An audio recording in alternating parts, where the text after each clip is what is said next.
It all started when I was around 13 years old and I saw the first Matrix movie. At the time, I felt like it was once in a lifetime, sort of a revelation. I knew that something deep inside of me has changed at that precise moment. I didn't quite know what it was, but I felt like it would have a lasting impact on the rest of my life. And now, years later, turns out I couldn't be more right.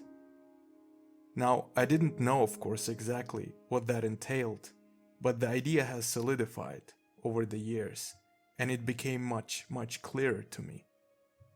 It gave me that spark and ignited my love for art and technology. Fast forward to many years later, after one decent attempt of making a video game with one of my closest friends, and a bunch of failed attempts, I have come to a realization. Making fun games is one hell of a challenge, and it's difficult because of many reasons. The most obvious one, of course, is that you have to have a sufficient technical and artistic background. But turns out it's actually one of the easiest parts, since that only matters when you ask the question of how to do something, not what you should do. The most important puzzle piece is somewhat elusive. Now, this would probably be a good place for me to tell you what that is. Unfortunately, I have no idea myself. And so, there was that predicament. I wanted to end up in a place I didn't exactly know the whereabouts of. I don't nearly have enough experience, or maybe even intelligence, to know where exactly I should go. But I also knew I was quite unhappy at the place that I was at. So I came up with a plan. I decided to take on the first challenge I could come up with and stick with it. The idea was that if I started walking in any direction, if I just kept going, I would end up somewhere new and much less reachable to me otherwise. And at that point, the distances scaled would place me at a much better position to pick a better route. What you see before you is a fictional Japanese city I was modeling for a video game I wanted to make at the time. It took me 3 months to research and model several buildings and just a couple of streets. One thing that started to really weigh me down was that the whole workflow was of destructive nature. Which means that if I wanted, for example, to change the direction of the street or to alter the layout of a building, it would mean a lot of manual work. And at that pace, it would have taken me years just to finish a neighborhood, whereas I wanted to have an entire city. I wanted to be able to edit every aspect of it in a quick and efficient way, so I decided to go fully procedural instead.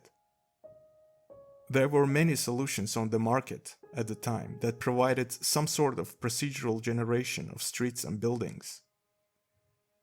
As I soon discovered, none of them met the requirements that I had. I will probably make another video describing my friction with more standard approaches in greater detail sometime later. Long story short, my journey branched into another path. I acquired a Houdini license and got my hands on all of that procedural goodness. Rather soon I discovered the limitations of a node-based approach and shifted my focus over to Python-based scripting instead. I made a trivial road generation solution that was heavily inspired by Parrish and Muller's paper. The performance I got was awful. I knew that Houdini had a C++ API, so I decided to rewrite the Python plugin in C++ instead.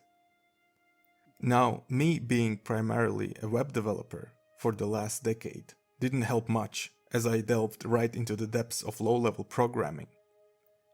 What you see is the initial implementation of the paper in C++ and OpenGL.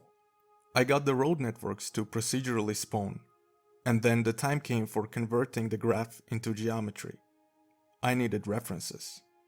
After several horrifying virtual trips to Japan in Google Maps, I had to accept the fact that the solution for my problem is still years of developer hours away, Interchanges like this are simply unachievable with rudimentary and simplistic tools I had at my disposal.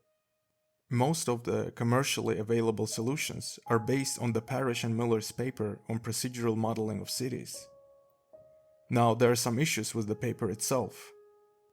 Firstly, because it heavily relies on L systems and substitution rules to model road networks. This inevitably leads to a higher performance and comprehension hit once the rules get more sophisticated. It is also completely unnecessary in practice, but that is easily fixable in a real-life implementation. The other big thing about this paper and the approach it took was on some level philosophical. It becomes more evident when roads are broken down into individual lanes and really complicated crossroads and interchanges are introduced. Road networks are treated as a byproduct, while the main goal being generation of buildings. And the reason it didn't work for my problem was precisely that. I wondered what would happen if I focused on roads instead of the buildings. At this point, I knew I was onto something. The challenge has finally taken a shape, and it was a matter of following up at this point. I named this project Scape, and I'm now almost 2 years in, with visions of the first alpha build on the horizon. I will do my best to document my journey here on this channel. And I'm also very curious if I have what it takes to finish what I started and bring this fictional Japanese ghost town to life.